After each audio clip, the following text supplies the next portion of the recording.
According to the 2023 National Electrical Code, all metallic piping systems, including copper piping used for sprinklers in unfinished basements, must be bonded to the main service grounding electrode system. This requirement is in place to ensure electrical continuity throughout the system and to provide a low impedance path for fault currents to safely return to the source. When a fault occurs, such as a live wire coming into contact with a metallic pipe, the fault current needs a clear and unimpeded path to flow back to the electrical panel and trip the circuit breaker or blow the fuse. Without proper bonding, the fault current could flow through unintended paths, potentially energizing the metallic piping and creating a shock hazard. Bonding the copper sprinkler pipes to the main service grounding electrode system creates an electrically continuous path, ensuring that the fault current has a direct and safe route back to the source. The main service grounding electrode system typically consists of a grounding electrode conductor connected to one or more grounding electrodes such as ground rods, metal underground water pipes, or concrete encased electrodes, also known as UFA grounds. The grounding electrode conductor connects the grounding electrodes to the neutral busbar in the main electrical panel. By bonding the copper sprinkler pipes to the system, any fault current will have a low impedance path to flow back to the panel, quickly tripping the circuit breaker and energizing the circuit. There are several methods for bonding the copper sprinkler pipes to the main service grounding electrode system. One common method is to use a bonding jumper, which is a conductor that connects the copper pipe to the grounding electrode conductor of the neutral busbar in the electrical panel.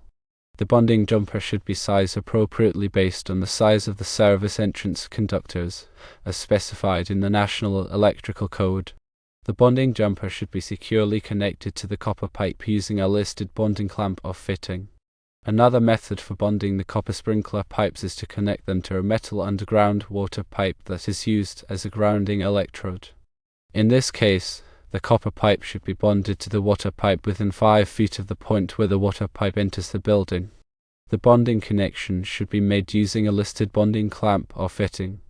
It is important to note that the bonding connections must be made with approved materials and methods as specified in the National Electrical Code. The bonding connection should also be accessible for inspection and maintenance. In addition to bonding the copper sprinkler pipes, it is also important to ensure that all other metallic components in the electrical system are properly bonded. This includes metal electrical boxes, metal conduit, and metal enclosures. Bonding all metallic components creates an electrically continuous system, which helps to minimize the risk of electrical shock. The National Electrical Code provides detailed requirements for bonding and grounding electrical systems.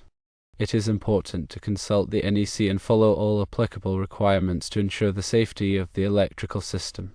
The purpose of bonding and grounding is to provide a low impedance path for fault currents to return to the source, which helps to protect people and property from electrical shock and fire hazards. Without proper bonding and grounding, fault currents could flow through unintended paths, potentially energizing metallic objects and creating a dangerous situation. Therefore, it is essential to ensure that all electrical systems are properly bonded and grounded in accordance with the National Electrical Code. The 2023 National Electrical Code, specifically Section 250.104a, covers the bonding of metal water piping. This section mandates that metal water piping systems that are likely to become energized must be bonded to the service equipment enclosure, the grounded conductor at the service, the grounding electrode conductor, or the one or more grounding electrodes used. The point of connection should be accessible. Furthermore, the bonding jumper must be sized according to Table 250.102. C1, and the equipment grounding conductor must be sized according to Table 250.122. The intent here is to ensure that any metal water piping system, including copper sprinkler pipes, is properly grounded to minimize the risk of electrical shock. Section 250.104. D addresses the bonding of other metal piping. This section requires that metal gas piping systems and other metal piping systems that may become energized be bonded near the point of entrance to the building. The bonding jumper must be sized according to Table 250.122. This requirement extends beyond water piping to include any metal piping that could potentially carry electrical current during a fault condition. Section 250.50 discusses the grounding electrode system, which is the foundation for effective bonding. This section requires that all grounding electrodes that are present at a building or structure be bonded together to form a grounding electrode system. This includes electrodes such as metal underground water pipes, concrete encased electrodes, ground rings, and rod and pipe electrodes. The interconnection of these electrodes ensures that all parts of the grounding system are at the same electrical potential, minimizing voltage differences and providing a more effective path for fault currents. Section 250.52 specifies the types of grounding electrodes that are permitted by the NEC. These include metal underground water pipes, which must have at least 10 feet of direct contact with the earth, concrete encased electrodes, which consist of at least 20 feet of bare copper conductor encased in concrete, ground rings, which are bare copper conductors encircling the building, and rod and pipe electrodes, which must be at least 8 feet long and driven into the ground.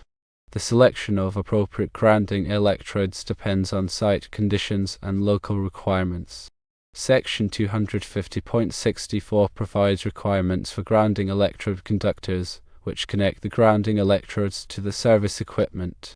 This section specifies the size and installation requirements for grounding electrode conductors. The grounding electrode conductor must be sized according to Table 250.66. Based on the size of the service entrance conductors. The grounding electrode conductor must also be securely connected to the grounding electrodes and the service equipment. Section 250.68 addresses the connection to grounding electrodes. This section provides detailed requirements for connecting grounding electrode conductors to various types of grounding electrodes, ensuring a reliable and effective connection. The connections must be made using listed connectors or clamps that are suitable for the application. Section 250.70 covers methods of grounding and bonding conductor connection to electrodes. It states that connections to electrodes shall be made by exothermic welding, listed lugs, listed pressure connectors, listed clamps, or other listed means. Reliance on water piping systems for grounding can be problematic due to the increasing use of non-conductive pipe sections. If the metallic water pipe is interrupted by a section of plastic pipe, the grounding path is broken. Therefore, it is important to ensure that the water pipe is continuous metal or that a bonding jumper is installed around any non-conductive sections. The size of the bonding jumper for water piping should be based on the size of the service entrance conductors, as specified in Table 250.102. D1. In addition to water piping, other metallic piping systems, such as gas piping, may also need to be bonded.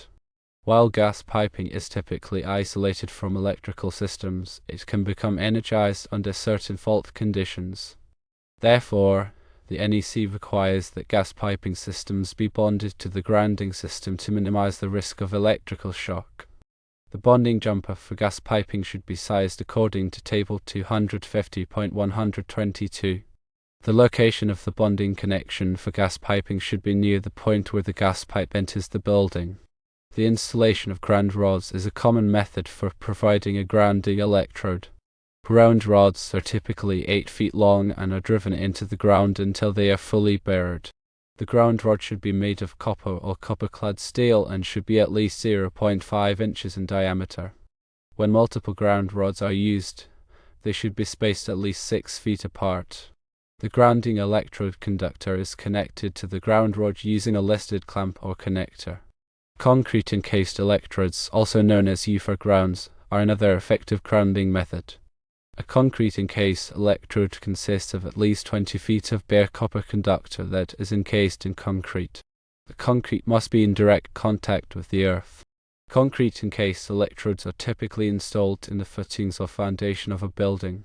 The grounding electrode conductor is connected to the concrete encased electrode using a listed clamp or connector.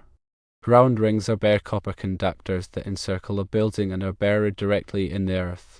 Ground rings are typically installed at a depth of at least 2.5 feet and are at least 20 feet long. The grounding electrode conductor is connected to the ground ring using a listed clamp or connector. The selection of the appropriate grounding electrode depends on site conditions, soil resistivity, and local requirements. In areas with high soil resistivity, multiple grounding electrodes may be required to achieve an effective ground.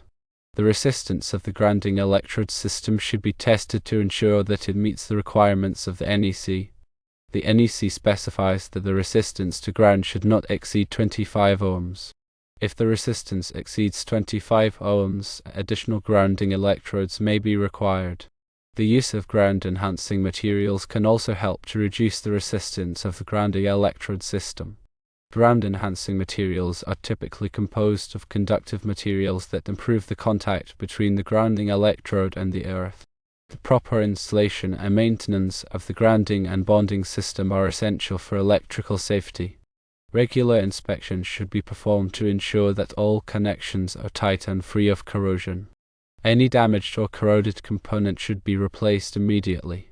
It is also important to ensure that the grounding electrode system is protected from physical damage. The grounding electrode conductors and bonding jumpers should be securely supported and protected from abrasion. In summary, the NEC requires that all metallic piping systems, including copper sprinkler pipes, be bonded to the main service grounding electrode system. This requirement is in place to ensure electrical continuity and to provide a low impedance path for fault currents to return to the source. Proper bonding and grounding are essential for electrical safety and help to protect people and property from electrical shock and fire hazards. Always consult with a qualified electrician to ensure that your electrical system is properly bonded and grounded in accordance with the NEC and local requirements. Remember that electrical work can be dangerous, and it is always best to leave it to the professionals.